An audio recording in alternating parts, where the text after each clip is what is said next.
তারেক রহমান বর্তমান সরকার প্রধান, উনি যখন দেশে এসেছিলেন, প্রথম দেশে এসে কি বলেছিলেন আপনাদের মনে আছে?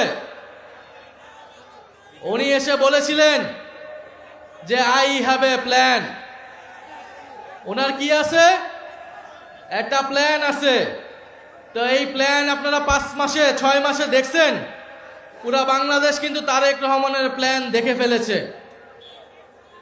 তারা বলেছিল নির্বাচিত সরকার আসলেই দেশের সব সমস্যার সমাধান হবে, রাজনৈতিক সরকার আসলেই দেশের আইন শৃঙ্খলা ঠিক হয়ে যাবে, দেশের অর্থনীতি ঠিক হয়ে যাবে। কিন্তু আমরা দেখলাম নির্বাচিত সরকার আসার পরে দেশের আইন শৃঙ্খলার পরিবেশ আগের তুলনায় আরো বাজে হয়েছে।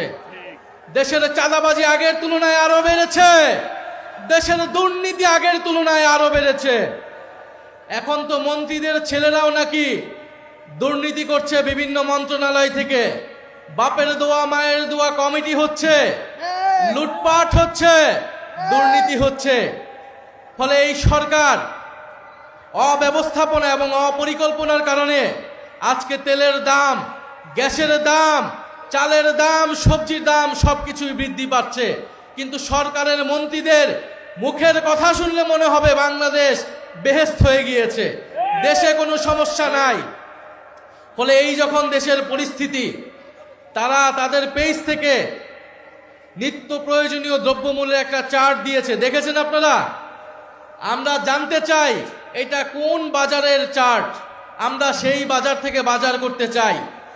সবজির দাম কি বাড়ছে, কমছে না বাড়ছে? ব্রয়লার মুরগির দাম কি কমছে না বাড়ছে? সব কিছুর দাম ঊর্ধ্বমুখী। অথচ বাজেট সেশনে তারা কি বলছিল যে এই বাজেট হওয়ার পরে কোনো কিছুর দাম নাকি বাড়ে নাই, কোনো কিছুর দাম নাকি বাড়বে না। এইরকম একের পর এক মিথ্যা কথা তারা বলে যাচ্ছে।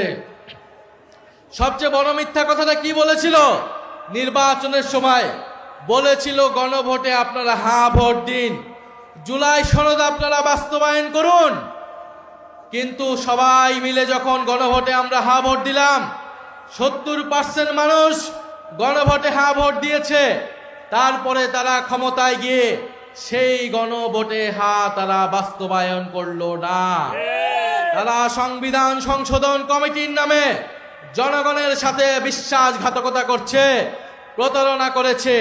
ফলে এই সরকারকে আমরা একটা প্রতারক সরকার বলতে পারি, একটা বিশ্বাসঘাতক সরকার বলতে পারি, যারা এই দেশের জনগণের সাথে, জুলাই গণ অভ্যুত্থানের সাথে, হাজারো শহীদদের সাথে প্রতারণা করে ক্ষমতায় এসেছে।